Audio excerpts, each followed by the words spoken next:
مختصر طور پر صحافت کی تعریف کر دینا مناسب سمجھتا ہوں۔ محترم سامعین، فن صحافت کی اہمیت و افادیت ہر دور میں مسلم رہی ہے۔ دینی، دعوتی، سیاسی، سماجی اور معاشرتی امور یا کسی بھی مسئلہ کا صحیح حل پیش کرنے میں اس کا اہم کردار رہا ہے۔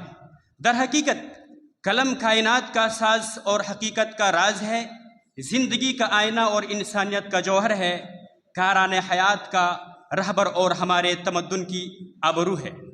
اس کی نوک کے آگے تلوار کی دھار کند ہو جاتی ہے۔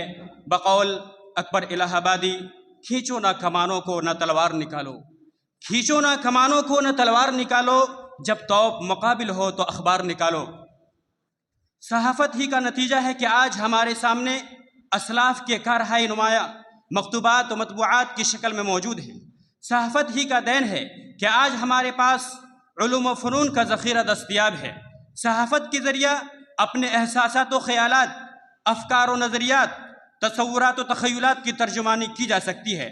قلم کاری ہی کے ذریعہ اسلام پر اٹھنے والے سوالات و اعتراضات کا دندہ شکن جواب دیا جا سکتا ہے۔ تحریر ہی کے ذریعہ اپنی اندرونی اہلیت و صلاحیت کا لوہا منوایا جا سکتا ہے۔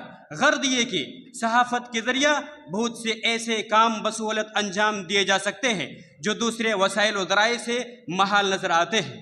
محترم سامعین اعظم، یہ تسلیم شدہ حقیقت ہے کہ تقریر و تحریر اور زبان و قلم کے کمال نے جہاں قوموں کو اوج ثریہ تک پہنچایا ہے، وہیں اس نے بعض گروہوں کو تیرہ و تار کھائیوں میں پھینک دیا ہے۔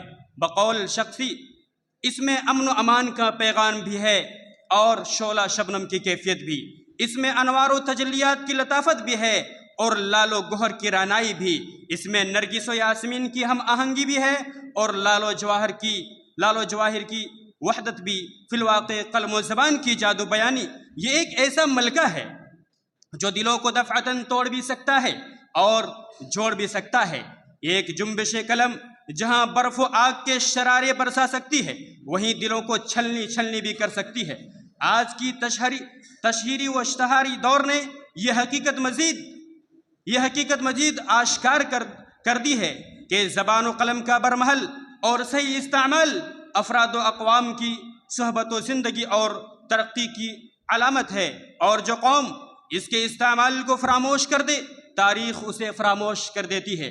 لہٰذا ضرورت ہے کہ ہم زبان و قلم کے ذریعے اسلاف کے اسلام کے پیغام کو عام کریں اور اس کے خلاف ہو رہی ریشہ دوانیوں کا مسکت جواب دے کر ملت کا دفاع کریں۔